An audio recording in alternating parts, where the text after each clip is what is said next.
So last week we talked about contraction, and hopefully you've gotten a chance to observe when your body or your heart contracts. I can also share that as you're going through this process, another practice that may be of assistance is to, when you're sitting quietly, to name whatever is arising. This little flower is powerful. It can really poke some tender areas. Thus, the combination of this fierce compassion anointing oil to go along with the flower. So if you're having an amazing experience, carry on. Nothing to be said about that. It's kind of like when I do consultations with the kids here, flower essence consultations. I'll always tell them, don't tell me all the good stuff in your life. I know there's so much good stuff in your life. Tell me what makes you mad or sad or bugs you. So I'm going to focus primarily on that, although the flower could be making you feel amazing. But if you are not feeling amazing, there's a practice that can help. And that is if you're struggling with something that's arising, sometimes what can help is to sit quietly and feel whatever the struggle is that you're feeling and name it to yourself. Because so often we are just sort of like tied up in knots and we don't know exactly what is it that I'm actually experiencing. And sometimes when we witness, even just to ourselves, what is it that we're experiencing? So in those moments of struggle or challenge, taking a moment to sit quietly, if it helps to close your eyes, getting in touch with whatever that struggle feeling is, and being able to name it. Oh, this feels like betrayal. Oh, this is grief. Oh, this is disappointment. Oh, this is tension. Or, oh, this is sadness. Or, this is feeling out of control. Or whatever that is coming up, whatever is arising, being able to just name it to yourself and you can sort of witness it. And as you witness it and name it, the sheer awareness of, the precise awareness of what that struggle is that's arising, being able to name it can already start to sort of take the heat out of it, take some of the energy out of it, and allow it to move through you.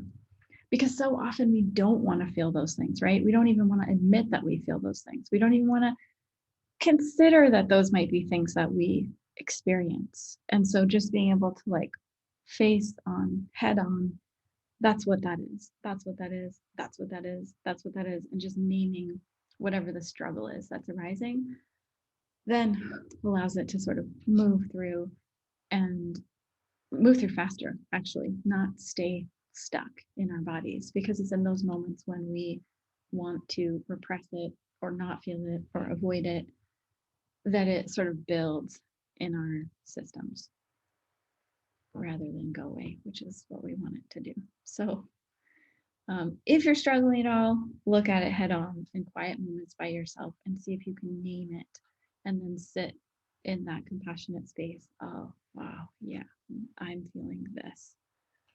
Yes, it's uncomfortable.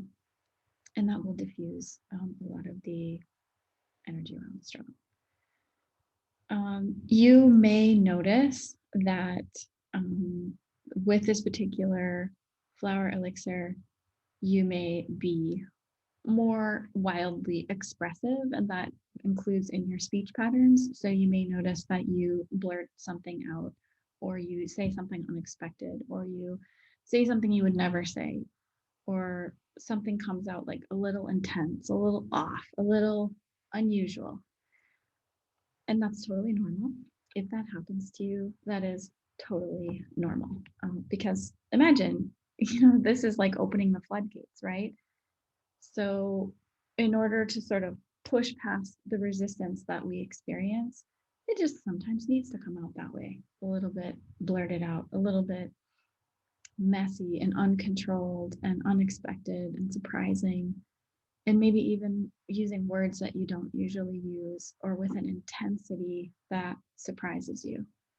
So if you find yourself being more expressive in speech patterns, even in ways that make you feel uncomfortable, that's a good thing because, again, you are allowing yourself to experience more of yourself. And that is what Johnny Jumbo does. In order to be more powerful, we're not going to get there by being quiet, sucking it up, just keep going. When we give ourselves more of a compassionate platform to be able to speak or express or defend ourselves or give a name to something that we're experiencing, it's not always pretty. Sometimes we would consider it's ugly, or it's pent up frustration or anger, or it comes out raw. And that's necessary in this case. Experiencing more of ourselves also sounds like a really good thing, like bold.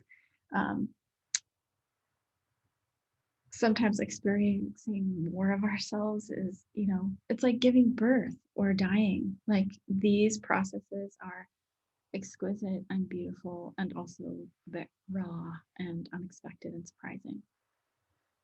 So the contemplation for this week is, how can I allow myself to experience more of myself?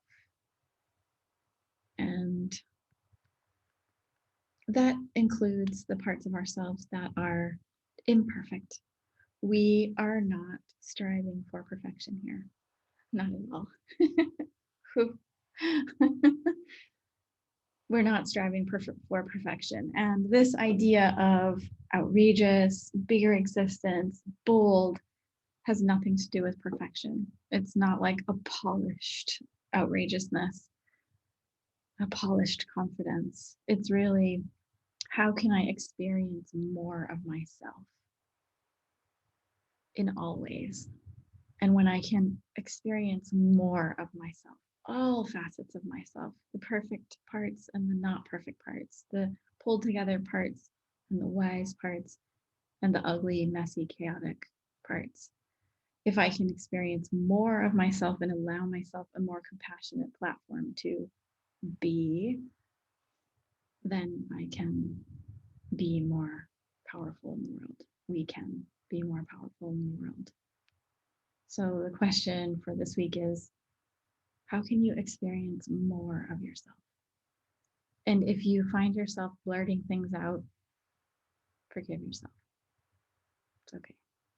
It's part of the process and it's natural and kind of needs to happen. Just think of those pipes being hydrojetted. Got to get the poopy out somehow.